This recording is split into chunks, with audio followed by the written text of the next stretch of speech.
is to continue on episode 2 of The Doors of Doom. We're calling it The Doors of Doom, as you saw here and here. Me and Ian had made some very alarming discoveries. The plan initially was to quickly sand back the doors, put some primer on, and hope that it would just continue on its way to our already primed up car over here. However, we had discovered these and we thought it'd be silly to leave them because yeah, we don't want the rust getting even worse, do we? So last time we had created, well we stuck one bit on and a piece that looked a little bit like this. This is the other one.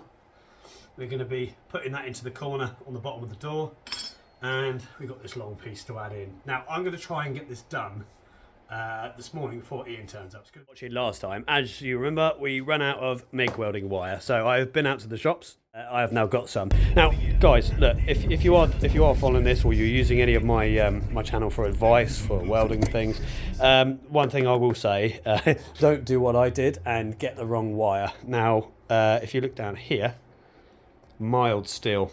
This what we're working with here is mild steel. Fair enough, you're working with something else like stainless steel or something like that, but yeah, if you're not using the right wire, it will not work, I'm afraid. Well, not work well anyway, and in fact I have some evidence. Oh yes, as you can see, just splattering all over the place, and we thought there was something wrong with the welder. The welder was absolutely fine, we were using the wrong wire. I thought I'd give you a brief run through of some of the things I'm going to be using in today's video. So what have we got? I've got this I'm effectively using as my anvil. For those of you that don't know what an anvil is, this is it there. Now you might be wondering, why aren't you using that then? They are very expensive. So my friend very nicely just gave me a bit of railway, so we're just using this to form metal over and things like that. As you can see here, it does a pretty good job. As long as it's simple. I've got some body filler for later on. I'm going to use this for when, basically when we're nearly at a finale stage. This is Isopom. I've used this because it's been at my local shop. You don't have to use that. Tin foil. As you saw in the last time, we've been using to form the body shapes out. So if I had to go around a corner or something like that, I can get a good impression from that. We've got some tin snips, some bullnose pliers. I've got some etch primer, and oh yeah, this one here is the wrong primer. How did I manage that? But yeah, anyway, I've got plenty of primer. This disc here is for polishing up the metal, ready for when it's welded. This is for shaving down. This again, it goes onto an angle grinder for shaving down those unsightly welds. This is a cool one. It's quite aggressive, and definitely wear your safety glasses and things like that. That does like to throw up muck everywhere. But if you need to really clean something out or blast out some body filler from a part that's old, then yeah, this is a great thing. I've got a knife for again cutting tin foil and things like that. I've got a pair of pliers for snipping off those dead ends off the MIG welder. And I've got a very good pen, a nice permanent marker. That comes in very helpful. I've got a rag with some methylated spirit that helps us clean up everything on the metal before we weld together. And honestly, guys, that's a tip that I've found has been very helpful, is to make sure that you've got a nice clean edge. By using both this and that, you will probably get quite a nice result. I've got a couple of different hammers. I've also got another hammer up there that's sometimes helpful. A couple of grips. Now these grips aren't really for what we're doing with welding. The trouble is, if the metal get hot, then these will melt. I know that, so I'm kind of conscious of it. So far they haven't sustained any injuries. What you'll probably find a bit more helpful is things like these. Now these are magnets. So once you've got, let's give you an example. Let's say you were trying to weld this to this. You just wanted to hold it still for a while. You could actually use a magnet to keep it in place. Now, obviously, it being a magnet, it won't melt, unlike the grip. So you might be better off. These were quite cheap. They weren't that expensive, and they probably do a bit of a better job. This is where we're at. As you can see, I've used some of these magnets just to hold these this new formed bit of metal in place for me. Obviously, I'm going to do a little jiggling around as we as we go on. But yeah, that should hopefully start a nice weld on there, and then I'll run a nice bead along here, and that should fix that.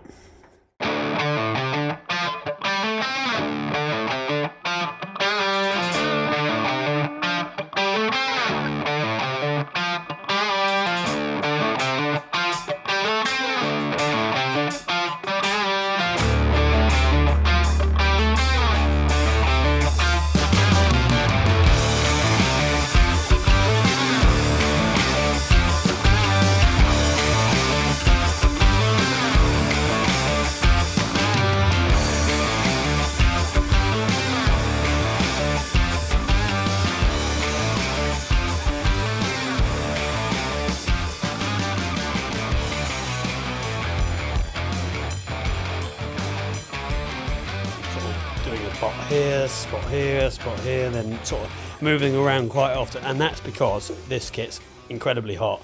I have got a little compressor running down there, but because it's such a big bit of metal, I don't really feel as if it's getting so hot that I can't work one end to the other. So yeah, that's all I'm going to do. I'm just going to keep one there, one there, one there, one there, just keep moving around until eventually everything kind of like this one, and then we're going to give it a good buff down, and hopefully it will look good. I just don't want to show you this bit because at the moment, as you can see, it is a little bit rough around the edges, but it's in there now. I'm now going to give them a little flatten down and just see how tidy we can make it, and obviously we'll go for any more weldings required, and then we're going to get on to that end bit. See if we can get that in there as well. You're wondering, why am I going to spray paint on before the body filler? Well, that's just simply to help the body filler bond. And I don't want to leave this bare in case, it does get rusty or I need to leave it for a while. So let's give it a squirt of this. Is the edge primer? Yes, it is.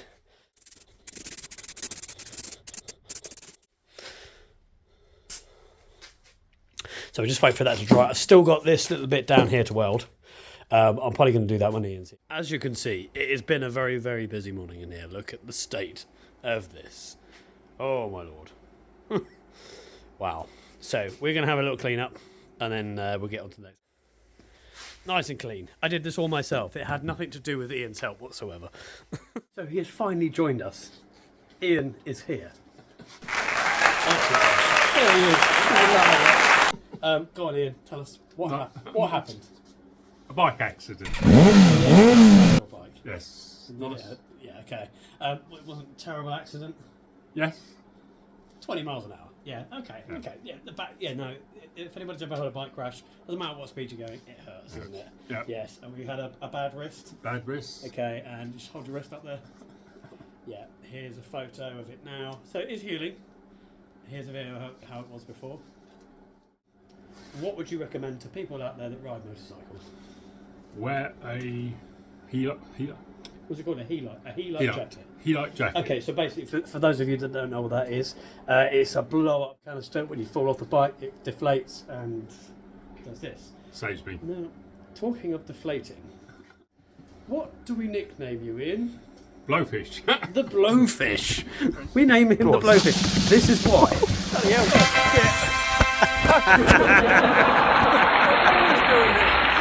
Yes.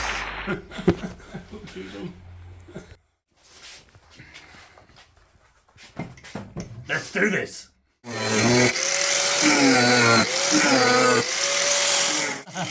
fear I might have stuck too much. There it is.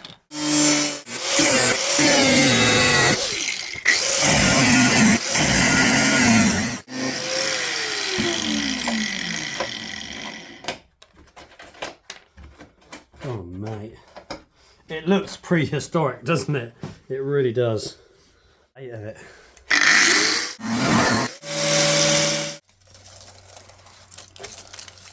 There's something that looks a little bit like this. Yeah? It's a shame we can't just weld that in, isn't it? How are we getting on? That looks rather good, Ian.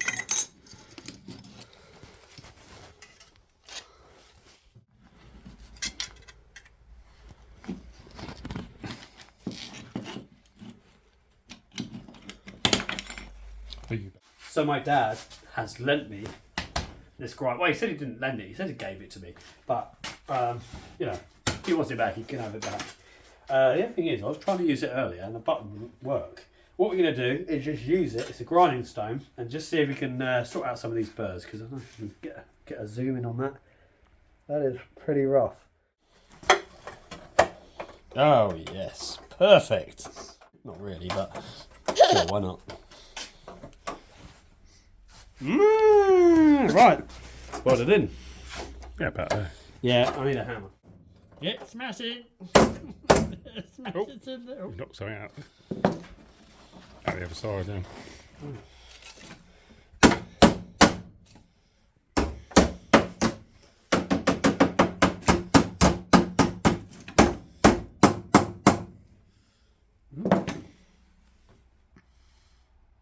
That's not meant to happen. It's my piece. Give it back. Let's go with that, I think. Yeah, just like that. Yeah, that's good. Yeah, solid there, so that's good. Now I do have magnets.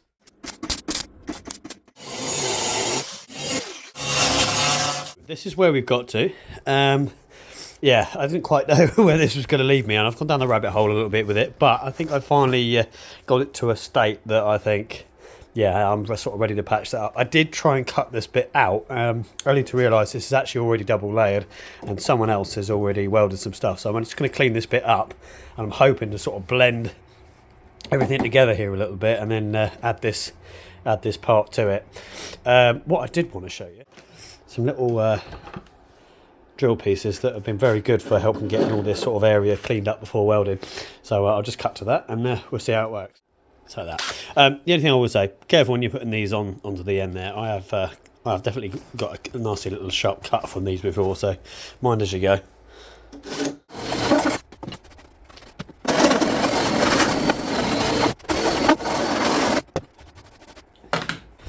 There we have it, nice and tidy. I'll probably put a little bit of rust treatment on there, and then we'll polish these edges up and see if we can't get a bit cut in there. Bang, cool. Yeah, it's got a little bit of something on there, a little bit of rust protection that should help it on its way a little bit. Obviously, really, I mean, anything with rust on needs fully cutting out, but am I going to cut out a whole piece of door? No, not today. For now, I'm just going to help it on its way as much as I possibly can. Now, in the other videos, I've been showing you how I cut out body panels with tin foil. I've actually just run out of tin foil. So instead, this is the alternative, is to do it with a bit of card. It's not as malleable, not as easy to do, but it still works, as you'll see. All I did was get a bit of cardboard and cut it out to a similar shape to what I want it to be, and that's essentially the piece that I'm going to be cutting out in a minute. But, yeah, it should do a nice job.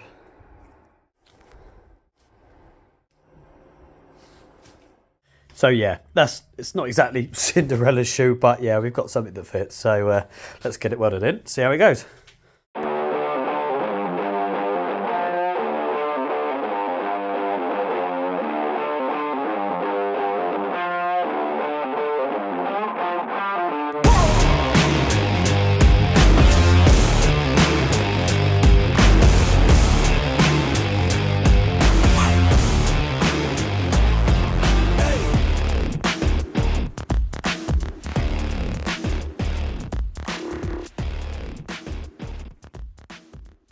So we're not quite there yet, but I just thought I'd give you a little update on how we're getting on. I don't know if you remember how this looked before. Yeah, as you can see, yeah, it still is quite a big mess, but we have actually got metal on each part now. So now just the process of getting all of this flattened down with an angle grinder, and then hopefully we'll be in a place where we can. We can put a bit of body, a bit of etch primer on there, and then a bit of body filler. Guys, when I'm doing angle grinding, always wear your PPE, so your glasses, headphones and such, and gloves and stuff. I've been wearing my glasses, and I've still managed to get something in my eye even doing this, and it's a fully sealed pair of safety glasses. So yeah, unless you want to go to A&E, I would definitely recommend putting your glasses on. We've got to this point now. Yeah, so yeah, I could get carried away and keep welding every single little spot. There is a time and a place for the body filler. I think that'll take care of most of that, but arguably this is a full piece of metal formed in there now. It's nothing like it was. This was what was in there originally. So yeah, what I'm going to do is just set the camera up so that you can see how well this polishing disc works. Honestly, I love this thing. It does such a great job. If you look at this now, you might ask, why am I not sanding this back? I've had a little look at the paint that's on here originally. Yeah, that's pretty appalling. I think we'd just be better off stripping that back. The front of the door's fine. I managed to key that up and managed to make that look like it's ready to be primed. But this part here, I think we just, to save time, we'll just strip it right back and then give it a squirt of primer, and then she'll be ready for some body filler in the next episode, which I'm going to also do the same to the other door, and then we will be into spraying all doors up, hopefully. Finally. Anyway, I'm going to hang the camera up and see what you think of this polishing disc.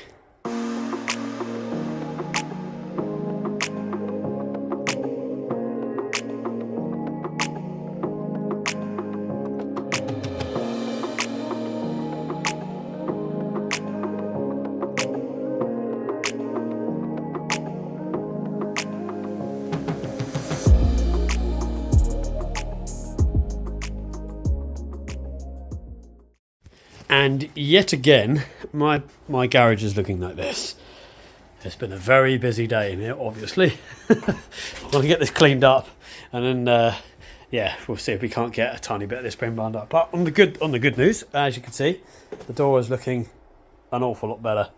We're going to get a good close up of this in a minute, but hopefully we're not far away from getting this door completed. So this is where we are so far today. It's hardly recognisable, isn't it? It's definitely coming along. All these little holes and things, okay, don't worry, they're going to get covered up by body filler. But there's a lot more metal in there, and it's proper metal, and it's bonded properly, unlike last time. So that was the idea of it. You might be thinking a bit too soon to prime up, but I won't leave bare metal uncovered. So this will obviously be sanded, keyed up again before its final primer. But for now, I'm quite happy with that. And hopefully next time we'll get to filling it up and getting some proper primer on it. Anyway, until next time, I'm going to play you an outro, which is us putting up our Christmas tree, which is rather festive. I thought I'd treat you as it's the 1st of December. Hope you've enjoyed watching. Like and subscribe if you enjoyed us. Till next time, bye bye.